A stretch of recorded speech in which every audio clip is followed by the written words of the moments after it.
this image in my mind of people in your and Brendan's age demographic. I was a little surprised when you said, I love America.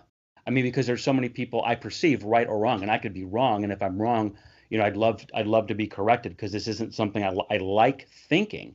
But it's just like there's so many people in your basic age demographic who have like a fuck America attitude. And because my view of it is, one, America is not perfect. No country is, in my estimation.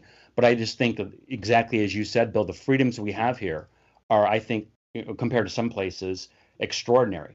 And freedom of expression and freedom of speech and all those things that I think so many people here take for granted, that Yes. that just don't necessarily exist, at least not to the same level as we have here. So I found that refreshing that you think that. I wasn't expecting that. Well, thank you for that. And honestly, you're not wrong to assume that. I remember a couple of years ago, I posted on Facebook that I love America, and it was in all caps, and people came at me, freaked out. People freaked out on my comments, and we're saying all this stuff. And like, one of the issues that I've had is, being African American and Indian, and then a lot of the girls I date are liberal. I'm not more conservative than them. I just think I've been to countries where things don't work, where corruption is out in the open, where there is legislated. My mom's from Malaysia, and there's legislated affirmative action for the majority. They have a limited slots for Indians to actually get in